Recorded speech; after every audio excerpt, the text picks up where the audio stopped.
Hello students, আজকে প্যাটার্নের একটা মহা গুরুত্বপূর্ণ সৃজনশীল প্রশ্ন পড়াবো। প্রশ্নটা খুবই ইম্পর্টেন্ট। আপনারা দেখতে পাচ্ছেন যে উদাহরণ 4, যে প্রথম অধ্যায়ের উদাহরণ 4 যেটা প্যাটার্নের।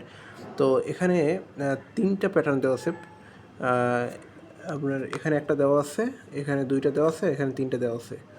তো এখানে প্রত্যেকটার এই যে প্রত্যেকটা কাঠির দৈর্ঘ্য সমান। তো প্রথম যে ক নম্বরের প্রশ্নটা বলছে যে প্যাটার্নে চতুর্থ চিত্রটি তৈরি করে কাঠির সংখ্যা নির্ণয় করো। হ্যাঁ, তো এই ক নম্বর প্রশ্নটা আমরা পরে করব, আগে খ নম্বরটা করি। খ নম্বরটা করলে আমরা ক নম্বরটা অটোমেটিক্যালি হয়ে যাবে, ঠিক আছে? তো আমরা ক নম্বরটা আগে করি। ক নম্বরে বলছে যে প্যাটার্নে কোনো বীজগণিতীয় রাশিকে সমর্থন করে, মানে কোন বীজগণিতীয় রাশিকে সমর্থন করে তা যুক্তিসহ উপস্থাপন করো। দেখেন এখানে প্রথম চিত্রটা লক্ষ্য করেন, আমরা খাতায় চলে যাচ্ছি, তাহলে ভালোভাবে বুঝতে পারবেন। দেখেন এখানে প্রথম চিত্রটা ছিল এই রকম। বলেন তো এখানে কয়টা কাঠি আছে? এখানে এই 1, এই 2, 3, 4, 5, 6, অর্থাৎ এখানে কয়টা কাঠি আছে? 6টা কাঠি আছে। তো বীজগণিতীয় যে রাশি সেটা বের করার জন্য যেটা করতে হবে, অলওয়েজ আপনি যেটা করবেন সেটা হচ্ছে এখানে 1 লিখবেন, 1 এই প্লাস। তো এরপরে যেটা করতে হবে, অর্থাৎ এখানে যে সংখ্যাটাই থাকুক না কেন এখানে তার সাথে 1 যোগ হবে। তাহলে 1-এর সাথে কত যোগ করলে 6 হয়? এখানে 5 যোগ করলে 6 হয়, রাইট? তো আমরা এটা 5 লিখলাম। তো এটাকে যদি আমরা বীজগণিতীয় কোনো রাশিতে কনভার্ট করতে চাই তাহলে কি করতে পারি? এখানে এই যে 5 গুণন 1 প্লাস 1, অর্থাৎ তাহলে আমাদের কী হলো? এটা 6 হইলো। হ্যাঁ, তাহলে এখানে আমরা এই 1, এটা তো কনস্ট্যান্ট না, এটা তো মানে চলক। এখানে 1 হইতে পারে, 2 হইতে পারে, যখন এই সংখ্যাটা পরিবর্তন হবে তখন এই সংখ্যাটাও চেঞ্জ হয়ে যাবে। তো এখানে 1-এর পরিবর্তে আমরা অন্য কিছু লিখতে পারি, যেমন ক লিখতে পারি বা এক্স লিখতে পারি, ঠিক আছে? তো এখানে যেহেতু এটা পাটিগণিত বা বইতে এখানে ক দিয়ে করা আছে, তো এখানে আমি ক দিয়েই করি, 5 গুণন ক প্লাস 1, ঠিক আছে? এর পরবর্তী যে প্যাটার্নগুলো আছে সেগুলোর ক্ষেত্রেও একই নিয়ম প্রযোজ্য। যেমন এর পরবর্তী যে প্যাটার্নটা আছে সেখানে এইভাবে চিত্র আঁকা আছে, সাথে এইভাবে আছে। সরি, আঁকাটা ভালো হয় না, যাই হোক। তো এখানে দেখেন তো এখানে কয়টা কাঠি আছে?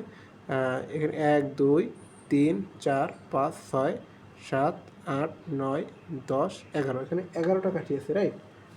তো যেহেতু এখানে 11টা কাঠি আছে, তো আমরা কি বলছিলাম এটা নির্ণয় করার জন্য? 1 আগে লিখে নেব, প্লাস এখানে 11 করতে হয়। করার জন্য 1-এর সাথে আর কত যোগ করা লাগবে? 10 যোগ করা লাগবে, রাইট? তো এখানে আমরা যেটা করতে পারি, এখানে আমরা কি দেখছিলাম যে 5 ক প্লাস 1। তো এখানে 5 দুগুণে 10, 5 গুণন 2 প্লাস 1, তো এখানে 11 হয়ে গেছে। এখানে এই 5 গুণন 2-এর পরিবর্তে কী বসালাম? ক বসালাম প্লাস 1, কারণ এই 2 তো পরিবর্তনশীল। কারণ দেখেন প্রথমে এখানে 1 ছিল, পরবর্তীতে 2 হয়ে গেছে, তাই না? এটা তো পরিবর্তনশীল, কিন্তু এখানে 5 আছে, এখানেও 5 আছে, এখানে 1 আছে, এখানেও 1 আছে।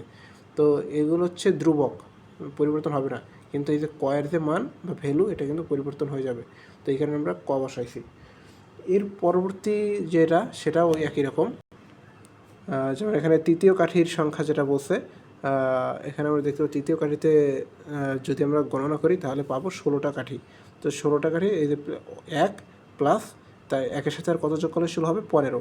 তো 3 + 15 প্লাস 1, তো এটাকে আমরা 5 ক প্লাস 1 লিখতে পারি। এবার বলছে চতুর্থ কাঠি, কারণ এখানে বলছে যে কোন রাশিকে সমর্থন করে। এখানে তৃতীয় কাঠির সংখ্যা পর্যন্ত দেওয়া আছে, আমরা চাইলে চতুর্থ কাঠির সংখ্যাও লিখতে পারি, কারণ যেহেতু ক নম্বরে চতুর্থ প্যাটার্নের চতুর্থ চিত্রটিও তৈরি করে এবং কাঠির সংখ্যা নির্ণয় করতে বলছে। তো এই কারণে আমরা খ নম্বরে চাইলে তৃতীয় পর্যন্ত রাখতে পারি অথবা চতুর্থ পর্যন্ত করতে পারি, ঠিক আছে? কারণ আমাদের অলরেডি এটার উত্তর হয়ে গেছে।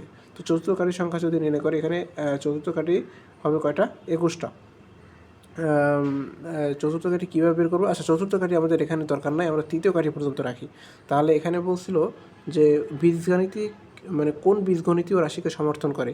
তাহলে আমরা দেখতে পাচ্ছি এই যে 5 ক প্লাস 1 যেটা করছিলাম, এই যে 5 ক প্লাস 1, সব জায়গায় 5 ক প্লাস 1 আছে, তো এই রাশিটাকে সমর্থন করে। তো সঠিক উত্তর হবে কি, যে প্যাটার্নগুলো 5 ক প্লাস 1 এই বীজগাণিতিক রাশি দ্বারা প্রকাশ করা যায়। এবার আমরা ক নম্বরটা করি, ঠিক আছে। বলছে যে চতুর্থ প্যাটার্নটি কী হবে। এখানে দেখেন প্রথমটা আছে একটা, দ্বিতীয়টায় দুইটা, তৃতীয়টায় তিনটা, তো চতুর্থটায় চারটা হবে, এই যে চারটা আসছে। এরপর আমরা চাইলে এভাবে ম্যানুয়ালি গণনা করতে পারি, অথবা এখানে যে বীজগাণিতিক যে রাশিটা পাইছি 5 ক + 1, এখানে কয়ের জায়গায় 4 বসাবেন, কারণ আমাদের চতুর্থ, তো কয়ের পরিবর্তে 4 বসালে 4 × 5 = 20 + 1 21। এভাবে আমরা গণনা করতে পারি। প্যাটার্নটির সমান দৈর্ঘ্যের কাঠির সংখ্যা হবে 21। আশা করি বুঝতে পারছেন। এরপরের যে গ নম্বরটা বলছে যে প্যাটার্নটির প্রথম 50টি চিত্র তৈরি করতে মোট কতটি কাঠি দরকার হবে। প্রশ্নটা ভালো করে বুঝেন। বলছে যে প্যাটার্নটির প্রথম 50টি চিত্র তৈরি করতে মোট কতটি কাঠি দরকার হবে। যেমন এখানে এক দেওয়া আছে, একটা দেওয়া আছে, দুইটা, তিনটা, চারটা, পাঁচটা, ছয়টা, এরকম 4টা, 5টা, 6টা, 7টা করতে করতে একদম 50 পর্যন্ত যাবে। এই মোট 50টা কাঠি তৈরি করতে কতগুলো, মানে এই 50টা প্যাটার্ন তৈরি করতে কতগুলো কাঠি দরকার সেটা আমাদের নির্ণয় করতে হবে। তো আমরা অলরেডি জানছি যে এখানে যে বীজগাণিতিক রাশি সেটা হচ্ছে 5 ক + 1, তাহলে 50তম প্যাটার্নে প্রয়োজনীয় কাঠির সংখ্যা কত হবে। এই যে কয়ের পরিবর্তে আমরা 50 বসাই দিই, 50 × 5 + 1 অর্থাৎ 251টা। হ্যাঁ, তো প্যাটার্নগুলোর কাঠির সংখ্যাগুলোর সমষ্টি আমরা প্রথমটায় দেখছিলাম 6টা, দ্বিতীয়টা 11টা, তৃতীয়টা 16টা, এইটাই এখানে লিখছে যে এখানে কোন প্যাটার্নে কতগুলো কাঠি দরকার হয়েছে, যে 6টা, 11টা, 16টা, 21টা প্লাস ... প্লাস 50তম প্যাটার্নে 50তম প্যাটার্নে হচ্ছে 251টা কাঠির দরকার হয়েছে। এখানে আমরা হাতে করে তো আসলে করা সম্ভব না, তাই না। এখানে 6, 11, 16, 21, তারপর আরও এর পরবর্তী প্যাটার্নে কতগুলো কাঠি হবে সেগুলো লিখতে হবে এখানে। তো এইরকম হাতে লিখে তো করা সম্ভব না। এই কারণে আমরা কী ব্যবহার করব, ফর্মুলা ব্যবহার করব।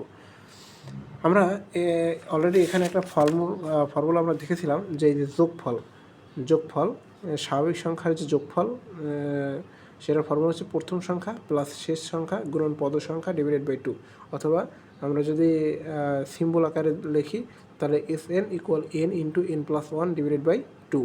এখানে n হচ্ছে পদ সংখ্যা, আর এই n হচ্ছে শেষ সংখ্যা, প্লাস 1 হচ্ছে প্রথম সংখ্যা / 2।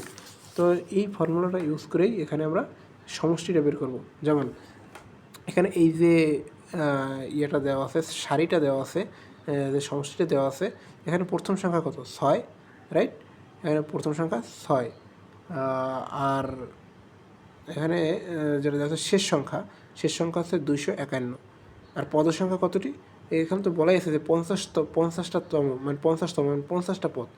তো প্রথম সংখ্যা 6, শেষ সংখ্যা 251, আর পদ সংখ্যা 50। তাহলে সমষ্টি কত হবে, সমষ্টি আমরা সূত্র পড়ছি, প্রথম সংখ্যা 6 প্লাস শেষ সংখ্যা 251 গুণন পদ সংখ্যা 50 / 2। এভাবে ক্যালকুলেশন করছে 6425টি, অর্থাৎ 50টি প্যাটার্ন তৈরিতে প্রয়োজনীয় কাঠির সংখ্যা হচ্ছে 6425টি।